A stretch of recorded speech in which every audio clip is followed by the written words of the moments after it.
Why am I here? Because I fell in love with my husband, a beautiful Maasai man, and that's why I came here, because I thought this was the only way that we could stay together if I followed him here, because that's his home. And then I stayed, even though it was very difficult to adapt to the culture, but I stayed because I fell in love with also his family, his tribe, his culture, the way of life, the environment, everything. The phrase, "love is strong as death," resonates through generations, capturing the timeless might of love. It endures trials, transcends time, and etches an everlasting mark on the human spirit. In adversity, love stands unwavering, a steadfast companion beyond death's finality. For a woman, love ignites an unyielding flame in her heart, illuminating the soul's darkest corners. It propels her into the unknown, embracing vulnerability with fearless courage. This magnetic force, born in the heart, sparks thoughts and emotions, turning the ordinary into the extraordinary. This is the fiery love tale of Stephanie and Sokoin in Tanzania. Stephanie, born in Frankfurt, Germany, June 1986, was raised by a single mother. She studied biology and conservation at Bath Spa University, United Kingdom. Her dissertation was based on the 2 months she spent in Zimbabwe learning about human-elephant conflict. Her choice of course of study was intentional as she planned her life for an extraordinary adventure with nature and wildlife. Africa had always been a dream etched in Stephanie's heart, a distant vision only seen on television. Her first experience on the continent proved profound. She candidly confessed, "When I first set foot on this magical continent, Africa, and witnessed elephants, lions, and giraffes with my own eyes, I knew I would return." This revelation wasn't a whimsical fantasy but a tangible reality. Just 6 months after graduation, Stephanie eagerly returned to Africa as a volunteer researcher in the remote reaches of Tanzania under a British NGO. Despite being unable to secure the supervisory role she sought for under the same NGO, her determination to return to Africa by all means and at all costs prevailed. Stephanie was meant to stay in Africa for only 5 months, but in her heart, she knew it would be much longer than that, maybe 2 years or maybe forever. As Providence would have it, in line with her heart's desire and longing, it was during this time with the NGO that she met her husband-to-be, Sokoin, around Mafia Island, south of Zanzibar Island. By the time she met Sokoin, Stephanie had already lived in Tanzania for a whole year, learned Swahili, and developed a great affection for the country, its beautiful wildlife, but just as much its people. Narrating their first encounter, Stephanie said, "I met Sokoin the first day on the island, our new location, as I was exploring our local village.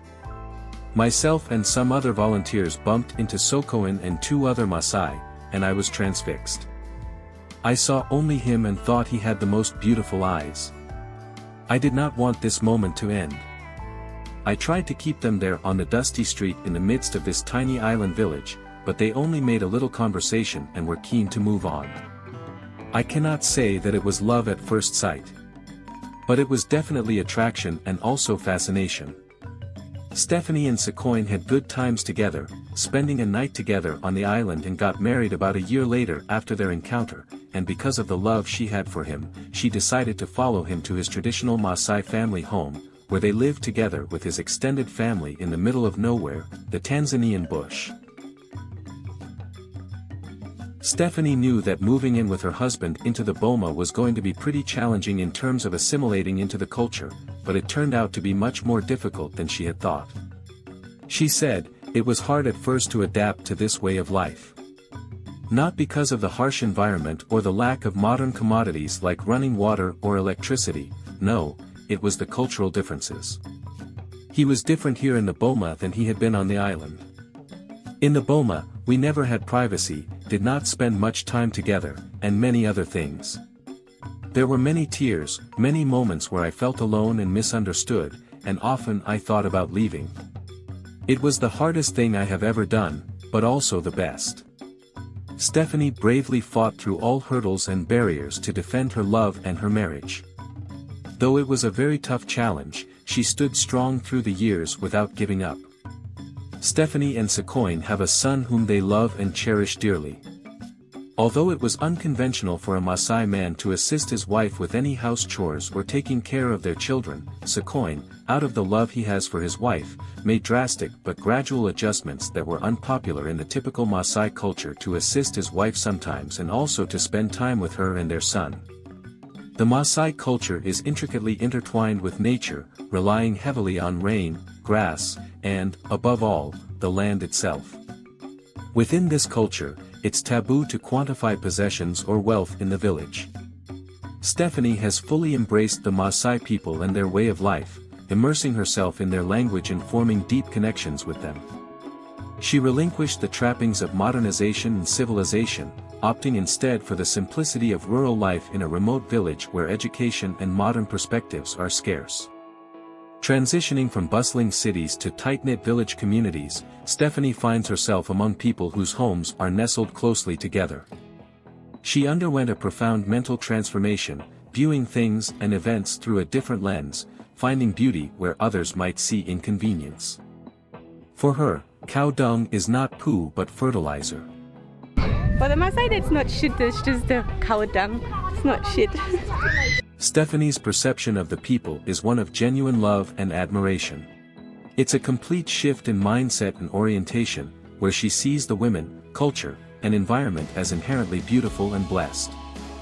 Despite the scarcity of water leading to infrequent bathing, Stephanie is unperturbed, understanding the challenges faced by the community. She defends their way of life, explaining, accessing water in the boma is a luxury, it requires considerable effort, making daily showers or regular washing impractical. Stephanie's life in the boma mirrors that of a typical Maasai, as she adapts and integrates into their culture, participating in activities such as animal husbandry and communal house building using cow dung and clay.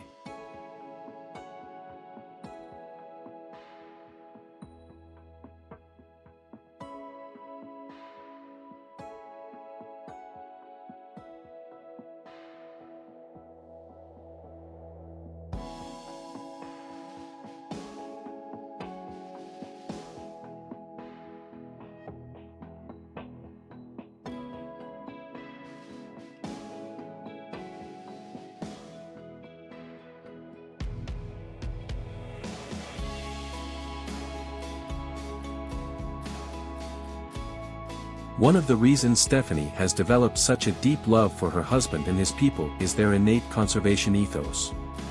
Living close to nature and respecting its rhythms is a fundamental aspect of Maasai life, facilitating Stephanie's adaptation to a culture vastly different from her own.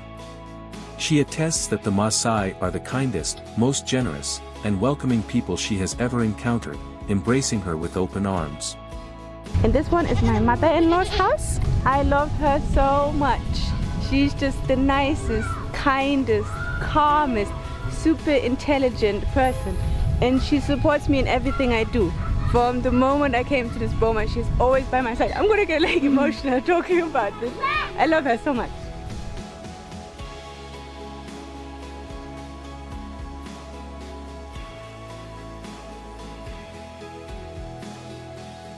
The Maasai culture exhibits a significant gender disparity, with men often perceived as more superior than women. Maasai girls, lacking the autonomy to choose their life partners, are often married off at a young age, devoid of decision-making power. In response to this, Stephanie initiated a project aimed at fostering confidence among women, enabling them to express themselves respectfully without compromising cultural traditions. The issue of menstrual hygiene was another challenge faced by Maasai women. Without access to pads or underwear, they lacked effective means to manage their periods. Stephanie took it upon herself to raise funds and educate Maasai women and girls about menstruation, their bodies, sexuality, and contraception. She also provided instruction on crafting reusable sanitary kits. So we call it a kit because it has 8 of these liners or pads, whatever you like to call them. And then it has 2 of these clip onto your underwear. We also have 2 pairs of underwear in there because often also it's just an issue for the women to get it. So you take your liner, which you just fold, 1, 2, and you put it in here into your pad, which clips on two, and it sits like this, like a normal pad. Pants you are buying, right? Yes, these are we are buying. And once you used it, you just take it out. Then because you've got a kit, a whole bag, you just take another one and put it in there. Even if you don't have time to wash it, or maybe they have a water issue, don't have water right now, you can just put it into a bag, fold it away somewhere, and then use another one, and then later you can wash it. So you have 8, so even if you use 2 or 3, you still have 5 of them. So it's enough for your whole period. Moreover, Stephanie emphasized the importance of birth control to counter the looming threat of overpopulation, which poses a challenge to the culture and way of life of the Maasai people. She emphasizes, educating rural communities about the reasons and methods for having fewer children is the most effective, sustainable, and urgent issue conservationists worldwide need to address. Additionally, Stephanie advocates for the importance of girls attending and remaining in school. The wise words of the Great Book Council, mark out a straight path for yourself, stick to it, not turning to the left or to the right. Stephanie envisioned the life she desired early on. She expressed, "I never aspired to live an ordinary life. The conventional 9-to-5 office job was not my ambition. I craved freedom, to be outdoors, to choose my actions and their timing. Our tidy village in urban Germany felt confining, and the struggle of our single mother raising my 2 siblings and me left me feeling constrained. I never understood her constant unhappiness, but I vowed never to end up like her. My passion for the natural world ignited early. At the tender age of 8 or 9, I learned about humanity's impact on our planet, and it deeply concerned me. I made it my mission to grow up and lead a life that would positively impact our world." In the crucible of time, Stephanie has forged unwavering resilience, enduring the challenges of an adverse climate and the demands of a new way of life. Her character bears the indelible marks of toughness and ruggedness, a testament to her tenacity amid the trials of uncharted territories, encompassing love and cultural immersion. Amidst the Tanzanian wilderness, Stephanie stands as a beacon of strength, a living testament to the enduring power of love and the indomitable human spirit. Stephanie, a paragon of courage, fiercely battled the adversities threatening her love, marriage, and dream life. Her unwavering spirit triumphed over every challenge. Over 12 years later, she remains resolute in her Maasai husband's home, nestled in the dense, bushy village of Tanzania, unshaken. Indeed, love is as strong as death. It possesses a transformative power, much like death's ability to mark the end of one phase and the beginning of another. Love has the potential to bring about profound change, to resurrect hope from despair, and to breathe life into the most desolate corners of the human soul. Persist in pursuing your dreams and aspirations, continue pressing on, seizing every opportunity that propels you closer to your goals. It all starts with having a dream, a clear vision of where you aim to be, and then exerting effort to achieve it. As the greatest man of all time once stated, "If you can believe, all things are possible to him who believes." So, dare to dream, hold on to your dreams, have faith in them, for indeed, all things are possible.